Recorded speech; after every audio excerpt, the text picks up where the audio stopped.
Just when you thought it was safe to watch videos again on the internet comes Tales from Someplace Besides the Garage. Hey folks, this is my first video in quite a while, in-person video anyway. I've done a couple music ones. Wanted to do this in the garage in the worst way, but pretty much since Halloween came at the end of October, it's been winter temperatures here. Like in the 20s and 30s, much colder than it typically is this time of year. So we got no real autumn. So as a result, it's freezing out there. So kind of forced inside. And, well, that's life. And I got all my Halloween stuff still set up in the garage. So I would have really liked to have done a video there, but it's just too cold. Haven't really had a subject or reason so much for doing a video. Yeah, I've got dribs and drabs, new albums in, but just not things to talk about so much, you know. Just one thing here and there by this artist, another thing, and couldn't really make a cohesive video out of it. But my buddy Carm did a video very recently, last week or two, on the German record label Mood Records. And he's curious as to what people out there had in terms of mood stuff. Now, Mood Records, interesting label, a label that when I started picking stuff up from the label, I didn't even realize how small of a label it really was. Totally and completely based in Germany. It really wasn't, you know, they started putting stuff out, it was founded in 1977, and they started putting out LPs right away. Founded not by record company executives, but rather by three German jazz musicians, fairly well-known German jazz musicians. So for once, the control of the record company was actually run by three musicians, guitarist Volker Kriegel, who has since passed away, Wolfgang Downer, a pianist who's still around, and Albert Mangelsdorf, the trombone player, very well known also, who has passed away in actually 2005. Unfortunately, the label folded, kind of gave up the ghost back sometime in the early 2000s or so. Up until that point, they weren't necessarily issuing new albums, though they were doing some repackagings of older albums. A couple of those I have here. But they had a small, very select group of musicians. Naturally, the guys that founded it were the guys that put out albums, Volker Kriegel and Wolfgang Downer especially. But all three members that founded the record label, including Albert Mangelsdorf, all played in a large band called the United Jazz and Rock Ensemble. Now, I first heard about the United Jazz and Rock Ensemble. I read about them in the late 70s. They had put out several albums, and you couldn't get them here in the United States. I actually knew several record store owners, and they couldn't even order them.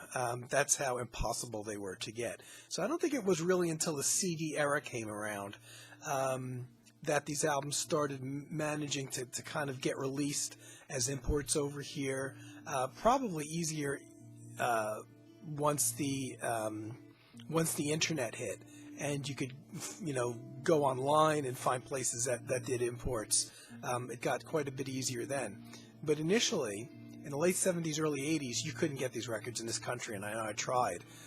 When I found out about the existence of the United Jazz and Rock Ensemble, because it had a couple of my favorite musicians in there, namely Eberhard Weber, the bassist, was one of the founding members, and Charlie Mariano, who's my favorite saxophone player in the world, who played in Eberhard Weber's band, was also one of the founding members of the United Jazz and Rock Ensemble.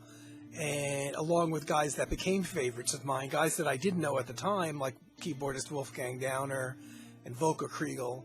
By the way, Volker Kriegel's got a Facebook page that I believe is run by his daughter, and it's a shame that he didn't live to see the whole Facebook thing and see how people appreciate his work. And he was also a cartoonist, and he actually earned a living as a cartoonist, which is evident when you look at some of the cartoon covers of his albums that were actually drawn by him. Very cute characterizations. So Carm mentioned that he was curious as to what Mood Records albums people had out there, and it's hard to tell going online, but it looks like I said, the record label started in '77, and their first release was actually one by the United Jazz and Rock Ensemble. It's hard to tell. It looks like they put out in their lifetime, maybe 200 releases or so. That's a rough estimate. So maybe that's why I didn't know that. I was expecting it was more than that. Maybe that's why in all the years I haven't really come across many more than the ones that I'm showing you. So one of them that I have that I kind of picked up at random. I actually picked up in a group of imports, and was totally unknown to me, was this one by the Sagmeister Trio, which is just a guitar, bass, and drums trio. I actually talked about this in the video a year or more ago, because I had pulled this out after not listening to this for years. I had no idea who Sagmeister was. I think it's Michael Sagmeister, I think is his first name. Of course, it doesn't say on here. Yeah, Michael Sagmeister is the guitarist, and it's essentially his group and his writing. Just very much modern jazz. I'd say the album that it sounds the most like to me is Pat Metheny's Bright-Sized Life, which was Pat Metheny's very first solo album, done around 1976. And this is done right around that same, this is 78. So it very much has that Bright-Sized Life Pat Metheny sound, which Bright-Sized Life was also just a guitar, bass, and drums trio. This is before the Pat Metheny group and all that kind of stuff. I prefer this over Bright-Sized Life, but it's in that same mode. Originals, very clean kind of sounding electric jazz guitar, very nice. But I had not known of this musician, and it just so happened that I got this in with a bunch of other CDs that I bought. So all of the other albums I have, let me do it this way. All of the other albums I have are pretty much by musicians associated with each other, one way or the other. I'm not going to talk about each one of these. I don't have all of the United Jazz and Rock Ensembles, but I do have most of them and all the early ones. This is the first release on the Mood label, sorry for the glare, was United Jazz and Rock Ensemble. I'm just about to drop about a dozen CDs here. And they recorded a whole lot. There's probably more United Jazz and Rock Ensemble albums that came out on Mood record labels probably than any other musician. I think Wolfgang Downer did record a bunch himself. Just a whole bunch of these. Most not all of these are live albums, because they're essentially write music for the ensemble at hand. So even when they did go in the studio, I don't think they really did any overdubbing in the studio. But Eberhard Weber was a founding member. Let me see. I want to say John Heisman was the drummer. I have to do this from memory because you can't read any of this stuff on the back here. Barbara Thompson, saxophone player. Albert Mangelsdorf, the trombone player. Ian Carr was also in the group at one point. I think he was a founding member on trumpet. Charlie Mariano, of course. That's my most loved ones. Of course, are the ones with Eberhard Weber and Charlie Mariano. They recorded a whole bunch. I think I have all the ones that actually Eberhard Weber and Charlie Mariano play on. Wolfgang Downer plays on all of them, and Volker Kriegel plays on most of them. I think he only stopped recording with them when he passed away, and they did continue on after that point. Volker Kriegel was a guitarist, a jazz guitarist that I've come to love very much and really appreciate. Here's later on. I don't necessarily know that they were recording any more new albums, but they repackaged some of these. So here's a repackaging done later of two of the albums. And here's a compilation best of that they put out, just taken from their other albums. And then here's an interesting later edition thing that they did. They put together, this is a 2-album set. But instead of just re-releasing 2 existing albums, they did compilations of one album that took tracks from all their different albums that were all composed by Wolfgang Downer, and then another one where they just took from various albums again, all compositions by guitarist Volker Kriegel, and they kind of compiled them onto their own. So it's basically the works of Wolfgang Downer and the works of Volker Kriegel as played by the United Jazz and Rock Ensemble. So that interesting compilations.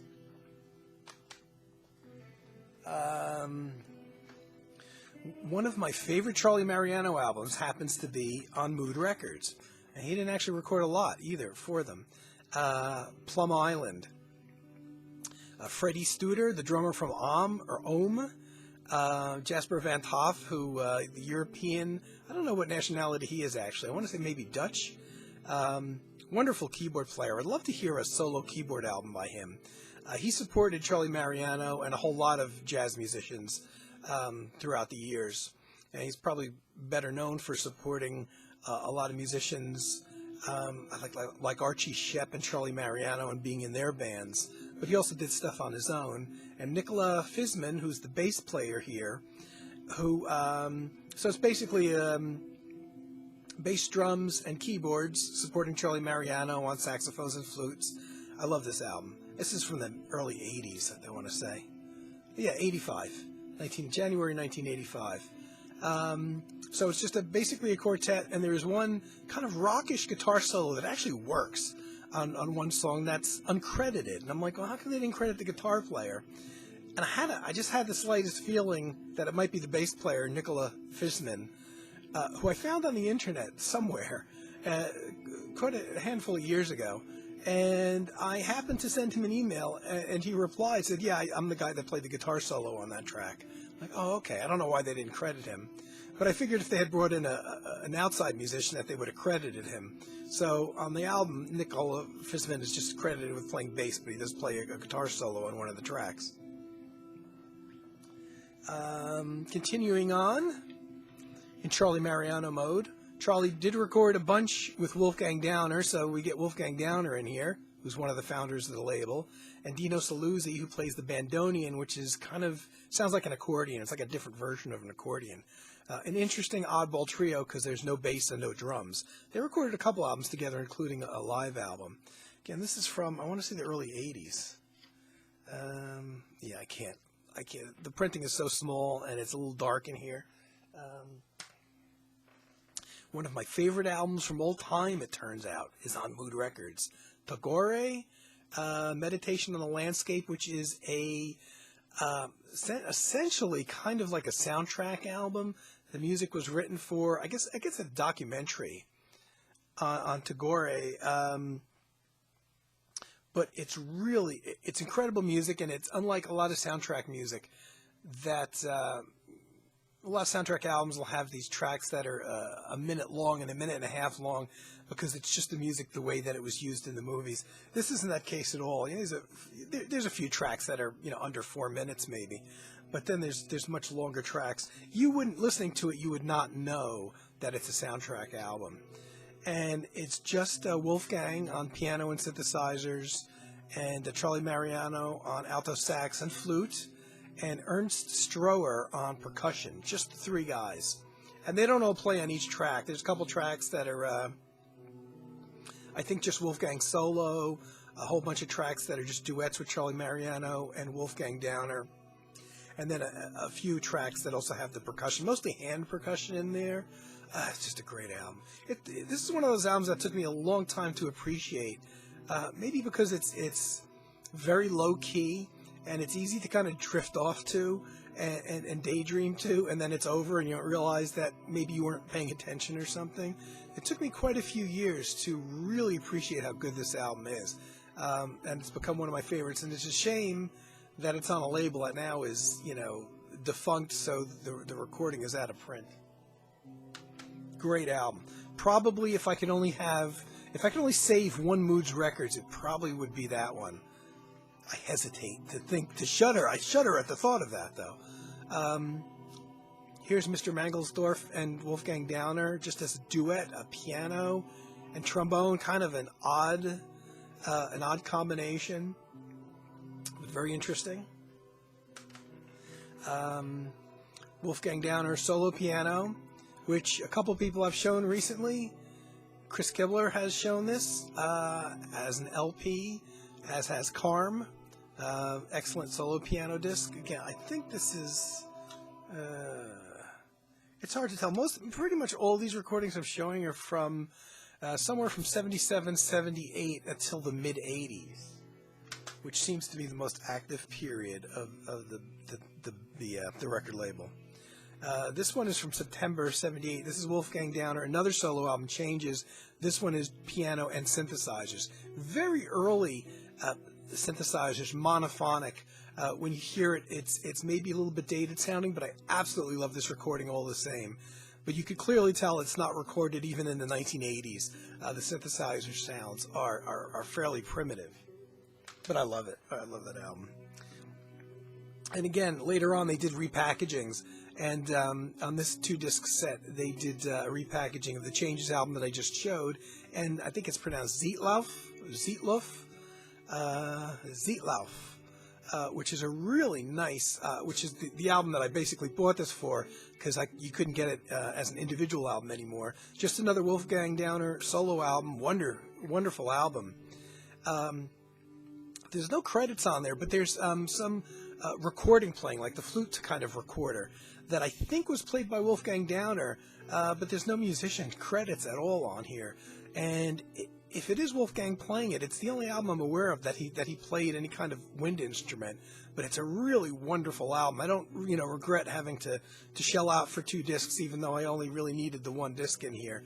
To get that Zietlauf album as an individual. I don't even know if it ever came out as a CD. It came out as a vinyl LP. Don't know if it ever came out as a CD on its own until they did this repackaging, which is really one of my favorite albums by him. Happens to be the Zietlauf thing. I'm gonna keep this video under 90 minutes, I promise. Moving on to one of the guys who founded the label, Vocal Kriegel. Some solo albums by him, again done in, this is from 81. One called Journal. It's probably my favorite album of these that I'm about to show that I have of him. So there's many Vocal Kriegel albums I'm missing.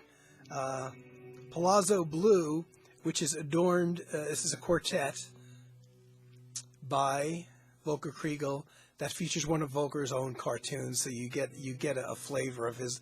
I love his cartoon characters' art. In a way, it's like something you could have maybe seen in Mad Magazine back in the day. And like I said, he actually made a living as a cartoonist for years. Here's another one I'm not even going to try to pronounce. Shon Ausichiten. Don't even know what that means. Don't need to. It's instrumental. Another good album. All different musicians supporting him. I think the musicianship varies track to track, if I'm not mistaken. Yeah, there's like 3 or 4 different drummers on here. Different keyboard players, percussionists, bass players, saxophone players. Quite a few of his albums are like that. They're not necessarily set bands. They're just different people supporting him on different things. Now, actually, most of these albums of his that I'm showing, actually, I think all of them, yeah, the 3 that I just shown, have just oddly enough recently been re-released. So I don't know who got the rights to them, because Mood Records, most of their catalog is up in the air and are unavailable. But recently, and I say in the last year, The Volker Kriegel stuff has been reissued with bonus tracks. I haven't picked them up yet, but the bonus tracks actually, and the whole albums are actually on YouTube. And I've got them in my wish list because the bonus tracks are absolutely awesome. And so I don't know how they got the rights to them, even though the rights are pretty much, maybe because the record label was established by Volker Kriegel, it could be that his solo albums, the rights to them may have just reverted back to his family, which may also be the case with Wolfgang Downer, who's still around, since Wolfgang Downer was also one of the founders of the record label. So I'm wondering if he wanted to, if Wolfgang Downer could just re-release the albums, if he chose to, since he's still around, and he was one of the guys that started the label. Continuing on with some Wolfgang Downer material, but him playing with two guitarists, Ralph Illenberger and Martin Kolbe, who were two German guitarists who had a duo together for many years. I don't think they still get together at this stage anymore. Ralph Illenberger moved to the United States. I think Martin Kolbe still lives in Germany. But they recorded quite a few duo albums over the years, and quite a few albums, I guess, where they had some support from other musicians. In this case, Wolfgang Downer plays on here. Pretty sure Eberhard Weber plays, supporting them on a couple tracks on this. I know Eberhard Weber does play on another Mood Records Ralph Illenberger and Martin Kolbe album, where there's some input and support from Wolfgang Downer again, and also Eberhard Weber. Just on a couple tracks here and there, not on the whole album. But another good album of theirs. I don't have all of their Mood stuff. And here's one called Waves. This is from, I think, 1978. Yep, and I believe that there's also a couple tracks where there's some support also, again, by Eberhard Weber and Wolfgang Downer. Yeah, they both play on this as well. So that's it. I kept it under 90 minutes. That's all I have by Mood Records. I wish I had more. But with the recent reissuings of the Volker Kriegel stuff, I'm hoping that maybe, and being that this wasn't a record label established by business executives, I'm wondering if it's possible that Wolfgang Downer, being the only founding member that's still alive of the guys that owned the record label, if they may make it possible for the musicians who recorded on the label to re-release their albums, so maybe they're not lost forever to time. Who knows? So anyway, that's my Mood Records collection. Now I have the heavy job of putting these all back into my collection, which are spread all over the place. But hope it was worthwhile watching. And hope everybody's doing well. Chat with you at some point in the future. Take care.